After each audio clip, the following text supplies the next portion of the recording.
Thank you. And once again, it's a pleasure to be here. So my topic today is nutrition for health and performance.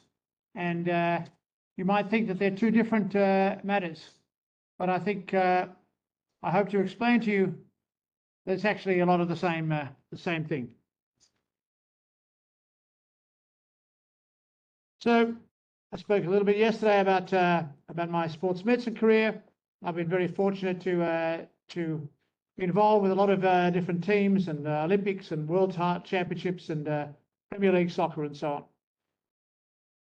But what I've always been interested in nutrition, and way back in the 1980s, I wrote or co-wrote the first sports nutrition book in Australia called Food for Sport. And in those days and in subsequent days, it was all about carbs, the carbohydrate generation. Everyone was having carbs the night before the marathon, carbs during the marathon, carbs. That's all we heard about. And that was, as we know, carbohydrates can be ingested as sugars and starches, stored in the muscle and the liver as glycogen, and then it's there for use when you exercise. We heard a lot about carbohydrate loading leading up to an event. We heard about pre-exercise carbohydrate availability, feeding during exercise, and feeding during recovery. So first in the 1960s, the result of science from some of our Scandinavian colleagues, they proposed a period of exhaustive exercise to deplete your glycogen stores, and then followed by several days of high carbohydrate intake. And then that sort of got refined a little bit over the years to just simply tapering the amount of exercise you do, followed with increased dietary carbohydrate intake. So that was carbohydrate loading, which was part of, I guess, every endurance athlete's armament in that during that period of time. And there was plenty of evidence to show it was effective, especially for exercise greater than 90 minutes, and showed that high glycemic load fuels were better than low, and the dietary intakes of 8 to 12 grams per kilogram per day was required to maximize glycogen storage. Pre-exercise, you could then top up your muscle glycogen even further and restore your liver glycogen by a small amount of carbohydrate pre-exercise. This would be some of the examples of pre-exercise fuel. And then feeding during exercise, again, it was all about carbohydrates. And you could have fluids in the form of sports drinks, Gatorade, Powerade. You could have semi-solids in gels. And for longer events, sometimes you'd have solids such as bars or bananas or something. Again, you could have 30 to 90 grams per hour, depending on the duration of the event. So that was really sports nutrition for the last 40 years. Carbs, and carbs. And that's what we wrote about in that book. But things have changed a little bit in recent times. I want to take you through my own journey of discovery as how I've sort of come to look a little bit differently on nutrition. I'm going to talk about three what I call light bulb moments. First one was affecting my own health. So I go back to 2012. I was living in the United Kingdom, single-handedly winning trophies for the Liverpool Football Club. The guy holding the cup had nothing to do with it at all. That was my team at Liverpool, the doctors and physiotherapists and fitness staff. We were all there to look after 25 pampered, highly overpaid footballers. Took a lot of us to do that.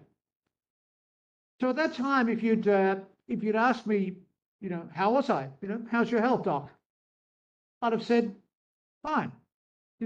I was a healthy 60-year-old. I'd been on a low-fat diet, as was recommended, for 30, 40 years. I exercised regularly. My blood sugars were fine. No, I'm good, thanks. Thanks for asking. The reality was I probably wasn't quite as healthy as I thought I was. For a start, I had a family history of type 2 diabetes. My father had developed type 2 diabetes at exactly the age I was at that time, at 60. And I saw what happened to him, and it wasn't pretty. And I really didn't want to go down that same path. So I was very aware of the dangers of type 2 diabetes. I was overweight, borderline obese. Like many middle-aged men, and I consider 60 middle-aged. I used to think it was old, but now I think it's middle-aged. I'd probably put on 0.5 kilogram a year for 30 years, slowly getting thicker around the waist to the point where my kids are sort of poking me in the guts and saying, you know, come on, Dad, how about it? And I'd shrug my shoulders and say, well, you know, I'm on a good diet, I exercise, you know, not my fault. I also had some metabolic issues. I had a high insulin levels, I had high triglyceride levels, and I'd had a fatty liver. We heard a bit about fatty liver before, non-alcoholic fatty liver disease for 10 or 12 years. Every time I had a blood test, every couple of years, it would come back, liver function test consistent with fatty liver. Now, I didn't really know what fatty liver was. I'm a sports doctor, aren't I? You know, what would I know about fatty liver? And I figured I was on a low-fat diet and I'd be fine. So like most doctors do when they're confronted with some medical issue, we ignore it. And that's what I did. So in retrospect, you know, I was clearly pre-diabetic. I've got all those classic signs of pre-diabetes. But at the time, I didn't really understand that, and I thought I was fine. So you can see there, you know, I'm not the healthiest looking person around, but a few of my football colleagues are fairly similar. So maybe it's something about working in football, I don't know. So around that time, I have a good friend in South Africa by the name of Professor Tim Noakes, who many of you will have heard of and read his work, The Law of Running, the Bible of Running. And around that time, Tim Noakes, who had always been a huge advocate of carbohydrates, came out and said, I think I've got it wrong. I think I've had it wrong. It's not carbohydrates it's not fat that's the problem. It's carbohydrates that are the problem. And we're all eating too many carbohydrates. And he'd actually reversed his type 2 diabetes by going on a low carbohydrate diet. So he was advocating that we should all follow that path. And to be honest, when I first heard that, I thought, oh, come on, Tim, don't be ridiculous. You know, we couldn't have all had this wrong for the last 40 or 50 years. But because it was Tim Noakes, and he's probably the smartest guy I know, I decided to look into it and see you know, whether there was any truth in his assertion. So I read a book that's unusual for a doctor, but I actually read a book called Good Calories, Bad Calories by Gary Taubes, who's not a doctor. He's a science journalist at New York Times. And this book just blew me away. It was an amazing book. And it talked, not only did it talk about the relative merits of carbohydrates and fats, but it talked about the politics and the history of how the low-fat diet had won out over the low-sugar diet back in the sort of 60s and 70s, which I'd always assumed was due to science and evidence, but turns out was due to money and politics.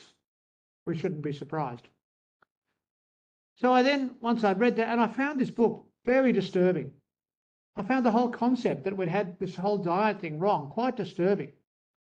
I remember sitting on the edge of my bed in Liverpool, my apartment in Liverpool, looking out over the Mersey River. It was a beautiful, beautiful sight, feeling quite agitated and disturbed at the prospect that maybe whole of Western society had had their diet wrong for the previous 30 or 40 years.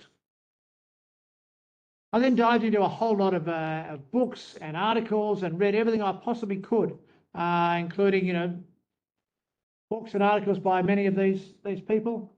From the left is Jeff Volek. Next to me is Nina Teicholz, who wrote a fantastic book on this subject. There's Tim Noakes there, and there's Steve Finney on the other side. And they're the sort of the gods of the low-carb movement, if you like. And I read everything I could, and the more I read, the more I think they're right. You know, I think we've actually got this wrong.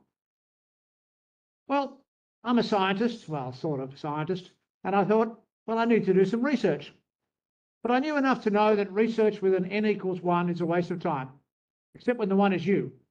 That way it's very important. So I decided it was time for an n equals 1 experiment on myself, looking at what happened if I went on a low carbohydrate diet. So what did I do? I decided I'd try 3 months what they call a low carb, healthy fat diet, and to see what happened. So on day 1, I got all my bloods done again, and I weighed myself, and away I went.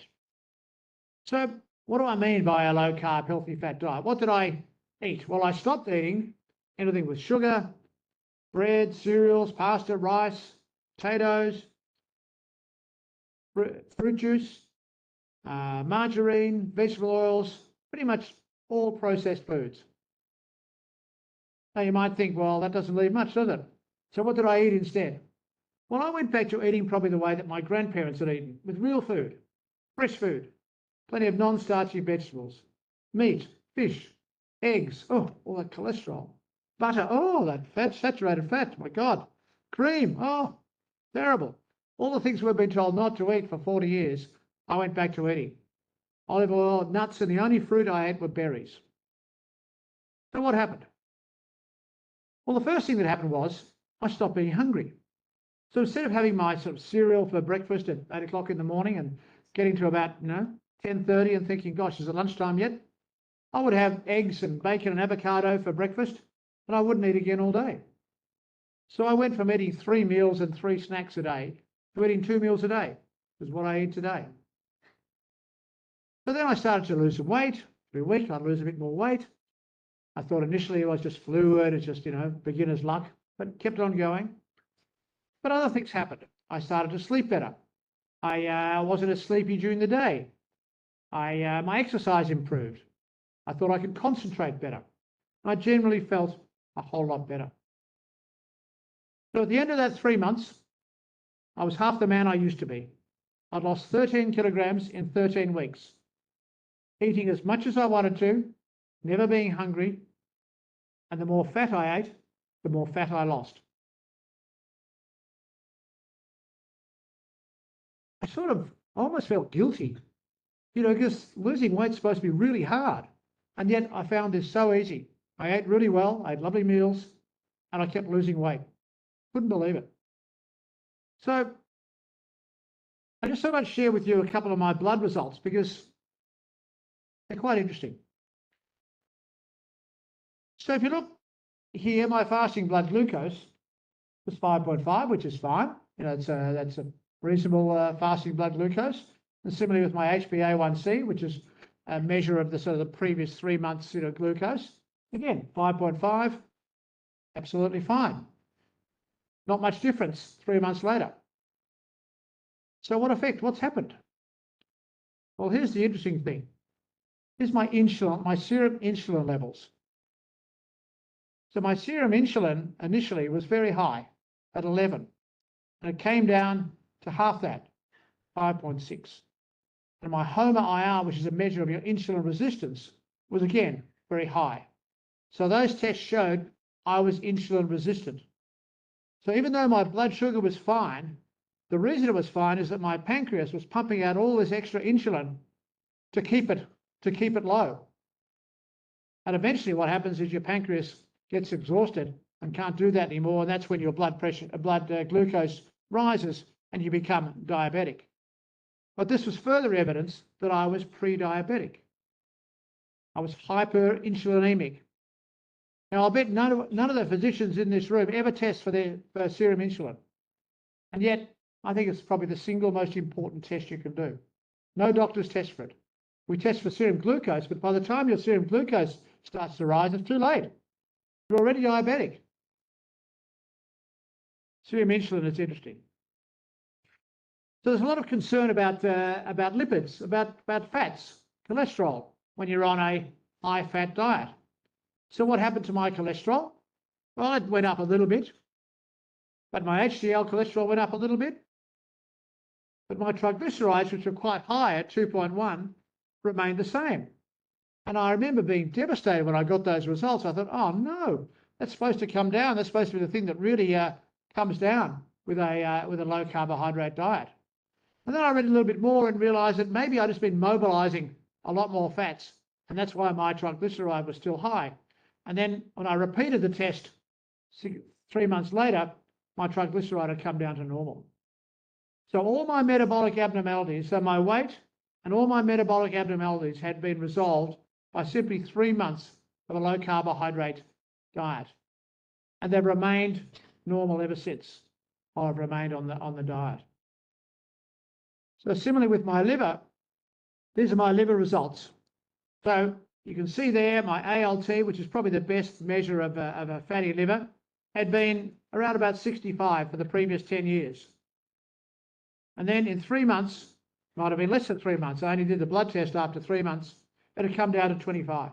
My fatty liver that I'd had for 10 years had resolved by eating fat. Weird. Unfortunately, we use the word fat for too many different things. That's a problem. But anyway, I felt better once I discovered that fatty liver has actually affected a third of all Australians. We heard earlier today that it affects 12% of adolescents. Well, a third of Australians. And there's a lovely saying from Professor Roy Taylor, who's one of the, done a lot of work on this in this field. Before the diagnosis of type 2 diabetes, there is a long silent scream from the liver. And that was me. I had fatty liver disease, and I was on the way to being diabetic, but I didn't understand it at the time. So my little N = 1 experiment, 3 months of a low carbohydrate diet, reduced my appetite, lost 13 kilograms of weight, increased my energy, improved my sleep, decreased my triglycerides, normalized my insulin, and resolved my fatty liver. Not a bad idea. Not a bad 3 months, eh? If you'd had some drugs that did that, you'd be pretty happy. You'd probably market them, call them Ozempic or something like that. Anyway, there was one problem though. There was one big drawback. I needed a new wardrobe. I'd gone down in size, 2 sizes, and nothing fitted. But I figured there was a small price to pay to do that. So sugar is an issue. You know, diabetes is a massive problem in our society. And obesity and diabetes, a huge problem. I believe that type 2 diabetes is the single biggest health problem we have. Why is that? Well, you don't die of diabetes, but of all the complications. Diabetes is the most common cause of blindness. It's the most common cause of amputations. It's the most common cause of kidney disease, kidney dialysis, kidney transplants. It's the biggest risk factor for cardiovascular disease, higher than cholesterol or anything like that. You never hear about that. And it's closely associated with dementia and Alzheimer's. Alzheimer's is referred to sometimes as type 3 diabetes, such as the link. So diabetes is a massive problem in our society. This is a quote from some time ago, 8 years ago, from Professor Paul Zimmet giving a lecture in the United States. The diabetes epidemic, obesity and type 2 diabetes, is likely to be the biggest epidemic in human history. I think that will turn out to be true. So where do we go wrong? What happened? I mean, 2 generations ago, we didn't have these issues of obesity and diabetes. What's happened? Well, people say, oh, we're not exercising as much as we used to. Well, that's not actually true. We're actually exercising about the same as we did 50 years ago. In those days, it was more work-related. Now it's more leisure-related. But exercise hasn't changed much. What's changed? Well, let's have a look at this graph here. This is the obesity over time. These are American figures, but I'm sure most countries are fairly similar. And you can see in the 1970s, it was a nice flat line. There was no particular increase. Then around about 1980, everything started to take off. And ever since then, we've got fatter and sicker. What happened?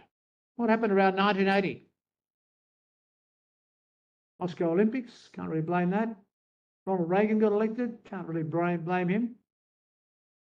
What happened was we told everyone to stop eating fat. The wise people decided that fat was the problem and the solution was low-fat eating.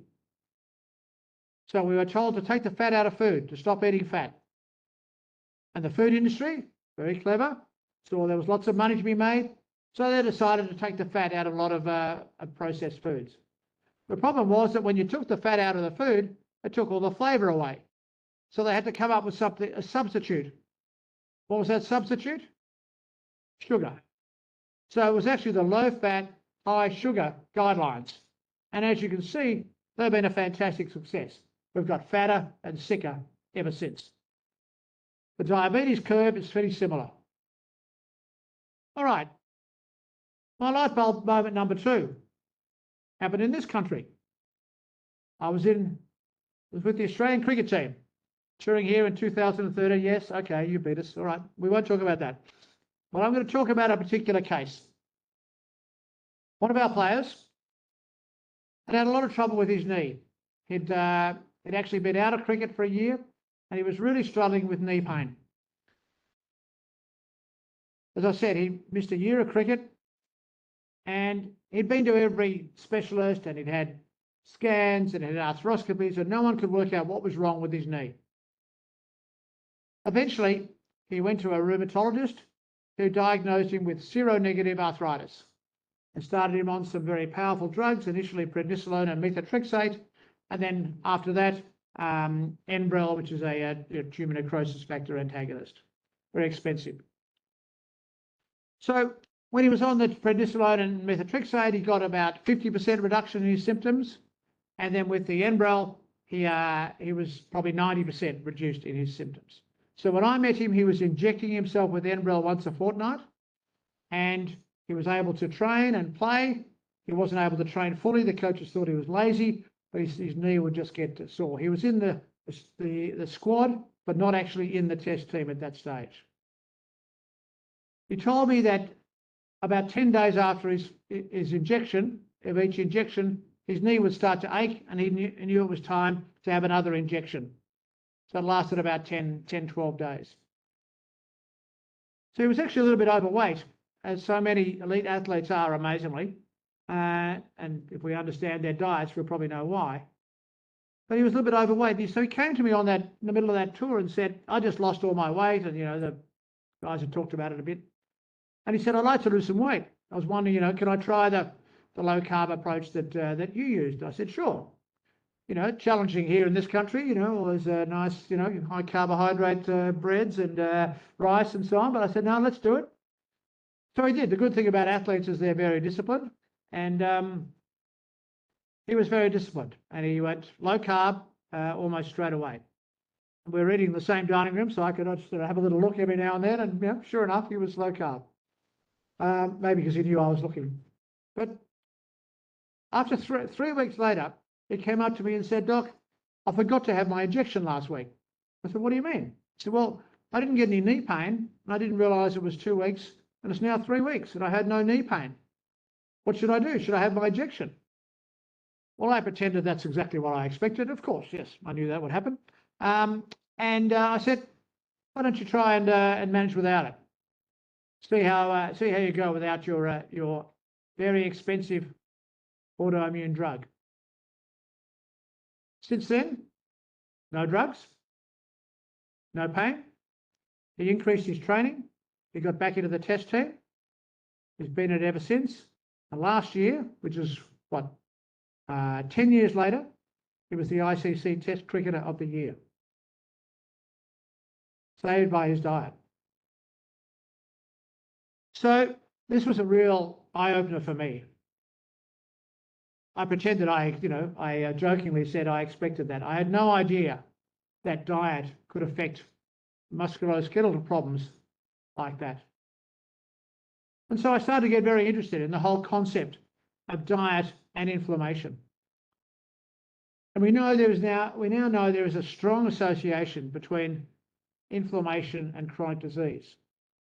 Now, as you know, there are two types of inflammation. There's the classic, acute inflammation, your red hot, swollen knee, but we're really talking more about chronic low-grade inflammation being a massive factor in the development of chronic disease.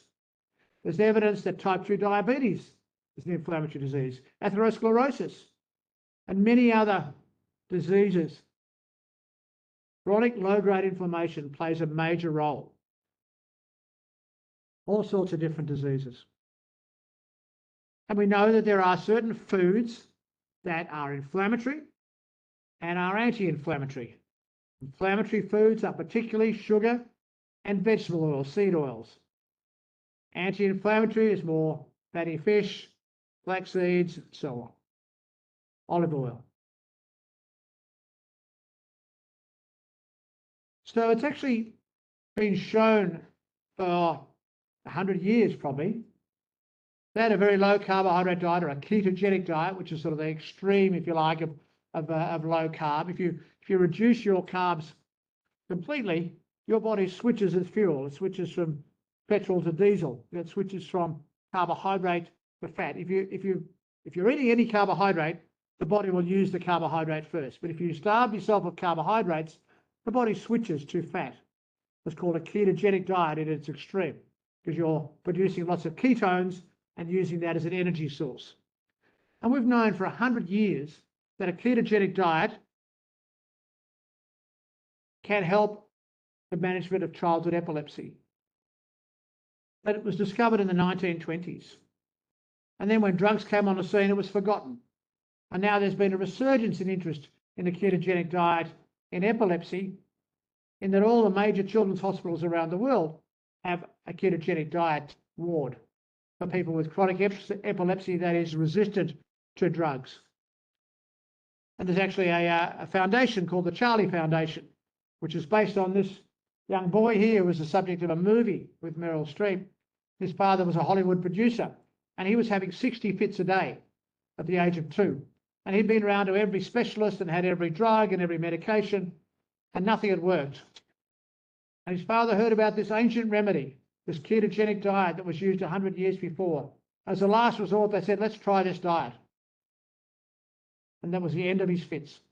Almost overnight, within a week, he had stopped having these 60 fits a day. And so his father had devoted his life to promoting the idea of these ketogenic diets through the Charlie Foundation. Now, the interesting thing is you would have thought 100 years ago that someone might have thought, well, if it works in this particular neurological condition, maybe it'll work in some other conditions. But no, that's not the way medicine works, unfortunately. And no one really thought about that until the last few years. And now, again, there's been this resurgence of interest and research in the last few years about the role of a ketogenic diet in the management of chronic disease. And all these different diseases, there is starting to be some research coming out showing an improvement in these diseases with a ketogenic diet. My last light bulb moment came in the coffee queue. Now, I have to admit, I have an addiction, and it's coffee. And I've just had a very nice coffee, thank you. So I was in the coffee queue at university, and a young lady came up to me and said, Dr. Brukner? I said, yes. She said, I enjoyed your lecture the other day. I said, oh, it's nice. Not many people say that, but that was nice. And she said, but that's not what I want to talk to you about. And I thought, oh my God, what have I done? You know, what did I say in that lecture? Did I upset someone? Did I say something politically incorrect? She said, my husband and I are massive cricket fans. Because of you, we changed our diet. My husband's been bipolar all his life. And I just want to tell you that he's now off all his medication, and you've changed our lives. And I just want to say thank you. And I thought, wow, didn't see that coming. And again, that was another eye-opening moment for me in the role of nutrition in mental health. You know, we all talk about, and the previous speakers have talked about, you know, the incidence of mental health in our community, particularly in the young. And there's some really interesting research going on now. There's been a couple of books come out recently. There's a whole new area of psychiatry called nutritional psychiatry. And there are 8 to 10 large clinical trials going on around the world looking at the impact of a ketogenic diet on various aspects of psychiatry, depression, anxiety, and in particular, it seems to be very effective in this bipolar disorder. There was a recent paper that looked at ketogenic diet in various forms of mental illness. And you can see there the symptoms improved in 100% of cases, a variety of different illnesses, bipolar, major depression, schizophrenia, reduction in medication, and almost half of them were put into remission. Quite dramatic effect. So there's a lot of evidence coming out now about the effect of diet on a whole variety of different chronic diseases. So what are the factors that really seem to cause chronic disease? Well, there's 4 main factors that people talk about. I briefly mentioned insulin resistance before in my own case, but it's a huge issue. Inflammation, we've talked about as well. We hear a lot about gut dysbiosis, the gut microbiome and abnormalities there. And the other one is mitochondrial dysfunction. Seems to be an enormous factor in chronic disease.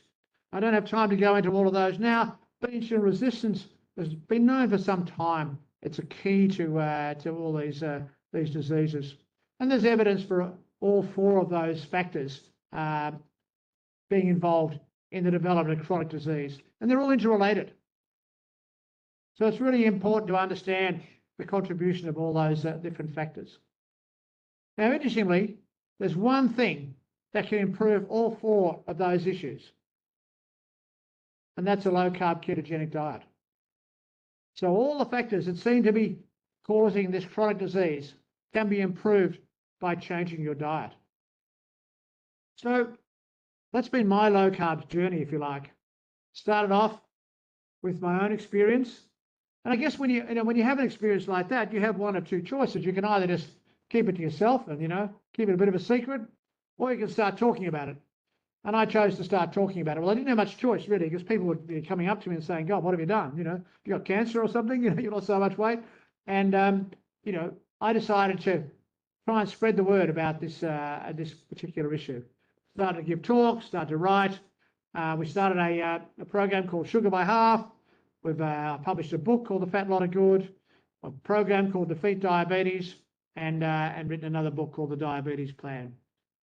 Sugar by Half we started a few years ago because everyone agrees on sugar. Even the dietitians agree that sugar's not great. And we decided, let's have a target. Let's try and reduce the amount of added sugar that each person eats. In Australia, that's about 20 teaspoons of added sugar a day. 20 a day. The worst culprit, soft drink. How many teaspoons of sugar do you reckon there is in a 600 ml bottle of Coke? Well, I'll tell you, 16. 16 teaspoons of sugar in a bottle of Coke. We're very happy. We wouldn't let our kids eat 16 teaspoons of sugar, would we? We're very happy to give them Coca-Cola. So we wanted to reduce the amount of sugar by a half. And the main thing we've done is we've produced a whole lot of school lessons for school children that teachers can give and get the message out there. It's amazing the influence that kids can have on their families' diets. They come home from school and tell mum and daddy they're feeding them the wrong things. So Sugar by Half's been quite successful. The elephant in the room, as I've mentioned, has always been type 2 diabetes.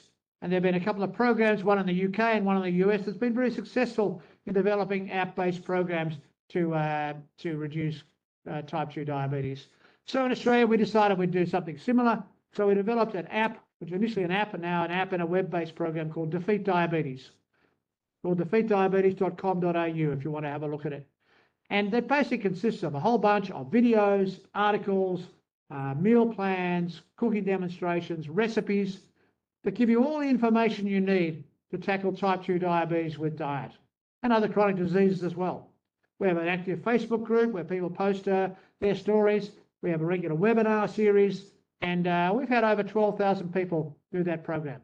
Now, that's not that many, when you consider there's probably 2 million people with type 2 diabetes in Australia. But it's a start. And we've recently formed a partnership with Diabetes Australia, who've always been very reluctant to embrace diet as they're sponsored, like all these organisations, by pharmaceutical companies. But they've now come into a partnership with us to promote the idea of a low carbohydrate diet in the management of type 2 diabetes. We commissioned some research as well at LaTrobe University in Melbourne, where I work. We have had a PhD study going for the last couple of years, looking at 100 or 99 actually patients referred by their GPs into this Defeat Diabetes program, all of whom have HbA1cs over 6.5 and therefore are regarded as having type 2 diabetes when they start. And these are our 3-month and 6-month results. The average HbA1c goes down by 1%. Now that doesn't sound much, but that's a massive difference in HbA1c, and it's been associated with significant reductions around 30 and 40% in all the complications of diabetes I mentioned earlier. And you can see in the bottom one, whereas initially none of the 99 had HbA1c under 6.5, so they're all type 2 diabetic. Now half of them are under that amount. So half of them would no longer be considered to be defined as having type 2 diabetes. Now, I don't know about you, but when I was in medical school, I was told type 2 diabetes was a chronic progressive disease. There was no cure. You were on medication for life, and you just got to hope you avoid some of the complications. Well, I think we've shown that's not necessarily the case. So another study we're doing at the moment is looking at the effectiveness of an anti-inflammatory diet, which is basically a low-carb diet, into knee osteoarthritis. And we have 144 subjects, half of them on a normal sort of traditional diet, and half of them on a low-carbohydrate anti-inflammatory type diet, which has reduced amount of zero really processed foods and encourages natural foods. And that's been going on for 2 years. We've recruited all 144. We're just waiting for the final results, and that will be published next year. So, you know, there's a lot of work going on in this field, but the main thing is that people do a lot better when they reduce the amount of carbohydrates. Okay, let's get back to the athlete, because that's what we started talking about. What about the athlete? Is that relevant to the athlete? The fact that, you know, carbohydrates may not be as good as we first thought. What's the best fuel, fats or carbs? You know, the advantage of carbs is that it gives you immediate energy, but the problem is that you run out very quickly. You run out of carbs, run out of glycogen, so you have to keep refueling. If you're running a marathon or an Ironman or something like that, that's a massive issue, all the gut problems and so on. The advantage of fat is that even the skinniest one among us, we've got lots of it, and we can use it as a fuel. So is it possible to change your diet as an athlete from a high carb diet to a high fat diet? Well, there's been quite a bit of research on that. Steve Finney was the first one to really look into it way back in 1983, and he suggested with some submaximal cycling that there was no detrimental effect anyway of changing from carbs as your fuel to fats as your fuel. They put out a book, Jeff Bollock and Steve Finney, called The Art and Science of Low Carbohydrate Performance. And there have been a number of papers now out there that show that low carbohydrate, high fat diets can be effective, particularly in endurance and ultra endurance events. It seems to be just as effective. And anecdotally, many of the world's ultra endurance runners, for instance, those crazy people who run 100-mile events and things like that, we need psychiatry more than food. But anyway, they actually do better on a fat as a fuel rather than carbohydrate. It's of course been very threatening to the carbohydrate obsessed dietitian profession. And this is Louise Burke, who's probably the most famous sports dietitian in the world. She was at the Australian Institute of Sport for many years, and she published back in 2006 that quite definitely fat loading and high fat diets were no good. You can delete fat loading and high fat diets from the list of genuine ergogenic aids for endurance and ultra endurance sports. She was quite adamant about that. Well, interestingly, a few years later, she said, whoops, did we call the nail in the coffin? Did we call the nail in the coffin? Did she call the nail in the coffin too soon? She suggested, well, maybe we got it wrong. She said the current guidelines for carbohydrate intake, which were mainly published by her, appear to be poorly understood. Sports nutrition experts do not promote a high carbohydrate diet to all athletes. Well, that was news to most of us, because as far as I knew, they had for about the last 40 years.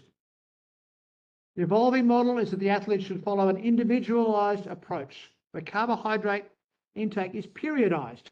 So it's not just carbs, carbs, carbs. You periodise your carbohydrate depending on the amount of training, the amount of exercise you're doing that day. So we hear about this story of train low, compete high. So you train in a low carbohydrate state, but you compete or you do your intense training on a higher carbohydrate state. So there's been a real sort of revolution, a lot of controversy. There's sort of two camps, you know, there's Noakes on one side and there's Louise Burke on the other, and, you know, there's doesn't seem to be much middle ground. In fact, Louise Burke got up a lecture and said that Tim Noakes and Peter Brukner should be in jail. And I thought, oh, that's a bit radical. But I thought if I'm going to be in jail with anyone, I'd be happy to be there with Tim Noakes. You know, we can have a good chat. Anyway, she said there's a need for ongoing research. And to her credit, Louise Burke has done some very good research with a bunch of elite walkers in there. And she suggested that there probably wasn't, that there was a slightly detrimental effect of a low-carb diet in elite athletes at a particular distance. There are additional advantages, though, of a low-carb ketogenic type diet for athletes. First of all, weight loss. It's a very effective weight loss mechanism, and it doesn't seem to affect your power, your muscle strength. So you're not losing muscle on a low-carb diet. So that improves your power to weight ratio, which is obviously a good factor. Metabolic health, I've talked about that. I have concerns about the long-term effect of high carbohydrate intake. We've had a whole generation of athletes, elite athletes, who've had massive amounts of carbohydrates, often in the form of sugar, sports drinks and so on. What's the long-term effect of that? Surely many of them will become insulin resistant. We hear a lot about former athletes having heart problems and so on. Everyone says, oh, it's the strain on their heart. Well, I reckon it's probably what they've been putting in their bellies rather than their heart. Recovery. You seem to recover better on a fat-based diet rather than a carbohydrate-based diet. Probably because of that inflammation. Less inflammation and you recover better. And then there's a reduced need to refuel. I've had patients who've done an Ironman triathlon, 10 hours on water. No breakfast and water. Now, if you're carbohydrate based, you would have to be having some carbohydrates every hour in that time. And that has massive issues with your gut and all sorts of problems. So there's certain advantages, theoretical advantages anyway, to this idea of a low carbohydrate approach. So what do we know? How do I summarize things? We know that when you go on a low carb ketogenic diet, you dramatically increase the amount of fat oxidation. Very effective at doing that. There's no doubt about that. Anecdotally, some athletes, especially endurance and ultra-endurance athletes, perform better on a low-carb diet. High-intensity activity, maybe not so much. So if you're an elite, high-intensity athlete, 1,500-metre runner or a 5,000-metre runner, probably I'd stick to the carbs. The research evidence is certainly not clear. More studies need to be done. So what we don't know is how long does it take to fully adapt? A number of the studies are done after you're adapting for 2 or 3 weeks. But there are other studies that suggest it takes 6 months to fully adapt from a high carbohydrate diet to a low carbohydrate diet. So don't do it for 2 weeks before you're going to run a marathon. Do it in the off season where you've got time, because often initially when you change from a high carbohydrate diet to a low carb diet, you actually don't feel that great for a couple of weeks. You have this condition called keto flu, which we think is probably a depletion of sodium. Because if you're not eating processed food and you're not eating these sugary drinks, you're not getting any salt. So we actually get low on salt. So how long does it take to fully adapt? We don't really know that. And with full adaptation, does endurance performance improve? What about intermittent sports, football, basketball, ice hockey, and so hockey? We don't really know. We don't know about that. We know that strength doesn't seem to be impaired, but we don't know enough about those sort of, certainly anecdotally, many football teams now, we recently changed coaches, changed managers for the Australian national football team. And the first thing he did was employ a dietitian. Before he employed an assistant coach or anything like that, his first move was a dietitian. So, and that dietitian is encouraging reducing carb intake. So what I suspect is that there's considerable individual variation. There seem to be responders and non-responders. Some people do very well on a low carbohydrate approach, others don't. There's probably individual variation. It's a matter of suck it and see how you go. I think there's a right diet for everyone. It's just the challenge is finding out what that diet is. It depends on a whole lot of different factors. I would say that a low-carb diet is probably better for ultra-endurance events of moderate intensity. And even those, an amateur runner, if you like, running a 3-hour marathon is probably going to benefit from that. But probably not the 2 hours 10 marathon runner who's at Olympic level. Most will need additional carbs for high-intensity activity. So what a lot of football teams are doing now is that during the week, they're mainly low-carb. They might have extra carbs on their high training day. And then on match day and the night before and the morning of the match, they'll have some extra carbs. Nowhere near the carb loading that they used to, but certainly more carbs than they would. So this train low, compete high concept. So further investigation, we need performance after weight loss in weight categorised sports. So a lot of sports are weight categorised. So potentially low carb can be very advantageous. As I said, what we don't really know is the repeated high intensity sort of ball sports, the development of central fatigue during endurance events, perceptual motor performance during prolonged sports, the ideal dietary fatty acid composition, because there are different fatty acids that affect things differently, and what is the effect of ketone supplements. We need to know more about that. So what do I tell my athletes? Well, I tell my athletes that their basic diet should be a lower carb, healthy fat, real food, avoiding sugar, processed foods, ultra-processed foods, and seed oils. That's for their general health. Give yourself plenty of time to adapt to this change in eating pattern. Don't do it the week before the marathon. You may find you need to top up with some carbs before or after, during higher intensity activity. And everyone is different. Find what works for you. Thank you.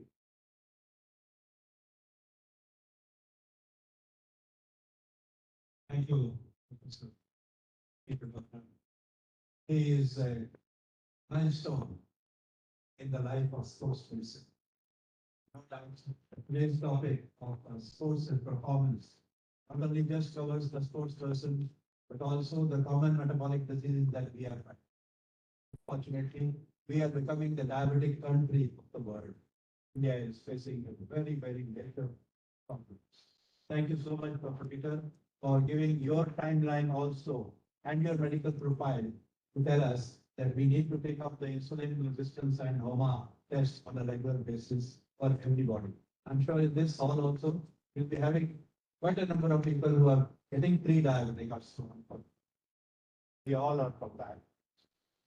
And of course, for the sports person, as I also said yesterday, we are still finding the right sources in, we have the vegetarian diet, we have vegetarian sports, and at least in our country, we are facing a lot of problems of that. And they have got high carbohydrates also, and the protein problem. Thank you so much, and I'm sure now it is open for any questions on that.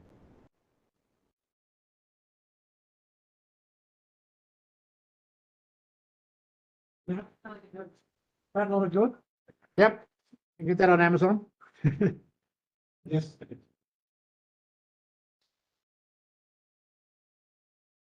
Sorry.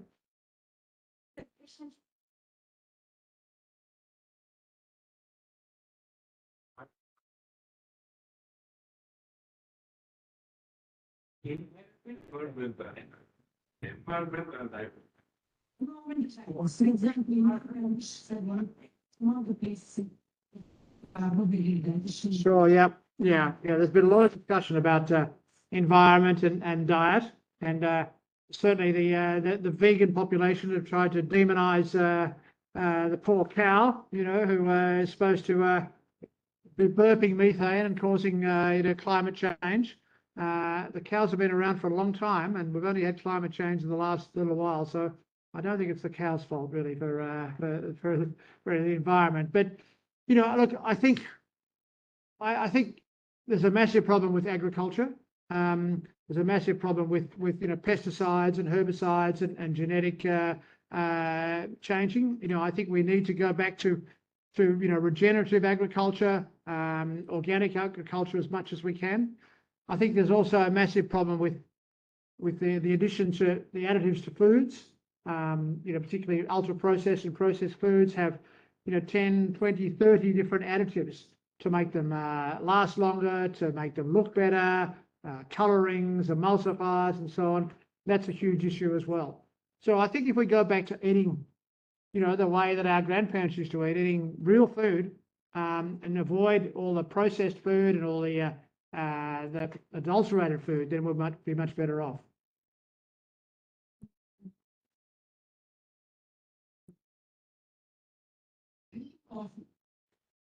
Coffee, yep.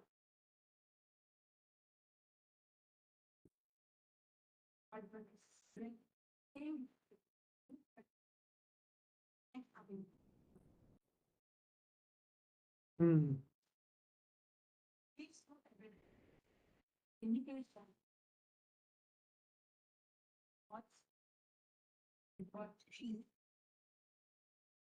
Yeah. Yeah, look, there's been quite a lot of study into coffee, and most of the studies seem to indicate a positive effect on health rather than a negative. And similarly with tea, and especially things like green tea, I think I'm a great fan of green tea. I think it's very healthy. So you eat a lot of green tea here, which is good. But coffee, yeah, I admitted I'm a coffee addict, and obviously, everything in moderation. And I think small amounts of coffee and tea are quite healthy. We'll,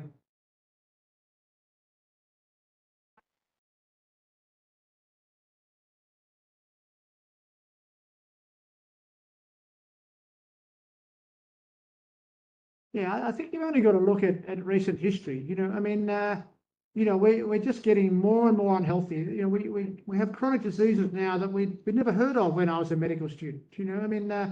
All this problems with gluten. We didn't have that 30, 40 years ago. All the chronic autoimmune diseases. Something has changed. Something has changed in our environment, and I think food is the number one culprit for me. Dr. Burren. Yes, and business. Few points. Sometimes it's giving sense one thing. So I just want your mind this. For what is valuable carbon looking for X's. That is carbon and this small this some amount of used to say one piece. The carbon is some amounts and it's a liver bacterium is going to not glycogen load is glycogen load yeah. Look, as I said at the start, I mean, glycogen, carbohydrate loading has been very effective. There's no doubt it does seem to work in endurance events. And I think, if I was an elite marathon runner, I'd probably still be doing some form of carbohydrate loading. But, clearly I'm not an elite marathon runner. And if I was running marathons, I'd be running on fat because it's much healthier. As I said, I have real concerns about the long-term future of these athletes who are having lots of carbs. So, I think the elite athlete is a different animal, but the rest of us, the other 99.99999% of the population, I think we should be following these guidelines. Because the guideline does this 120 gram carbs. So 10 to 20 gram. So why not? Regarding here, when the person is some of the people we are speaking for one lower game. So practically the physician they have a higher cholesterol that is a lean mass. Yes, lean mass hyperresponders. Yeah. Yeah. No, that's right. Well, this man knows his literature. There's a group of people known as lean mass hyperresponders who, when you put them on a higher fat diet, do have extraordinary high levels of LDL cholesterol, which we've all been very concerned about. And there are some people doing some really interesting research there by a guy by the name of Dave Feldman. And it seems that these sort of people do not seem to be at extra risk of cardiovascular disease, despite their high LDL levels. But there's still more research that has to be done. So there, as I said, there's a small percentage of the population who seem to respond. The majority of people, their cholesterol, their LDL cholesterol doesn't change all that much, surprisingly, by changing from a low fat to a high fat diet. Interestingly, people get very concerned about cholesterol in the diet, and yet we've known for 50 years, even Ansel Keys, who was the big man on the low fat diet, he knew 50 years ago that the cholesterol in our diet has no impact on the cholesterol in our blood. The cholesterol in our blood is the cholesterol we make because we need cholesterol. Our brain needs cholesterol. And I think one of the big issues is that we're all so low now on cholesterol, we've gone too far the other way. It's actually affecting our brains. But that's a bit controversial, so I won't talk too much about that. I know this is going to be a very important and interesting practice. So it's a lunchtime. And I know everybody will be looking for questions or so. We'll continue over there, but I think just last question. So, in this presentation about path, one is the protein. With sort conference going on about the way protein and way isolate because the grass fed for the cows also makes a difference in the protein powders. So can you get your comment on it? Yeah. Well, yeah, that's a whole other lecture on protein. But a couple of quick comments on protein, okay? Protein is obviously very important, particularly as you get older. You know, the older person needs more protein. So, you know, we always used to say, oh, maybe 0.8 grams of protein per kilogram per day. Double that as an older person, because we need to maintain our muscle mass, and very, very important, as well as doing some resistance exercise. So that's one point. Second point is animal protein versus plant protein. Very controversial again. Everyone gets very emotional about it. Leaving aside whether you believe in vegetarianism or meat, or leaving all that aside. Clearly, animal protein is probably a higher quality protein than plant protein. Doesn't mean you can't, because they're complete proteins, whereas plant proteins are not complete. They don't have all the amino acids you need. But that's not to say you can't get sufficient protein and be perfectly healthy. Thank you, service work, on plant protein. So I'm not against that, but the fact remains that animal protein is more effective. Protein supplements, protein powders, whey protein, it's become a sort of part of what people who exercise believe. They finish their workout at the gym and then they have their protein powder. I'm not convinced that that's any better than having, a good protein meal. But it's certainly not harmful. As to which type of protein, probably whey, as you said, whey protein is probably the best. But yeah, we can talk about that at length. I know there's a very pertinent question amongst Indian athletes also, whether to have the whey protein or the isolate protein and the BCCA. The number of supplements is too much exhaustive. It's a multi-million-dollar industry which has come up over there. A lot of myths and facts required, for which I don't think so we have good time. With this, I think we close the session. Thank you so much. It has been very interesting, very interesting. Or also for the general public. Thank you, sir. Good. Can I just say one thing? Just say what a pleasure it's been to be here for these 2 days, and how everyone has been so friendly and warm, and I really appreciate it. And I look forward to coming back in the near future. So thank you very much.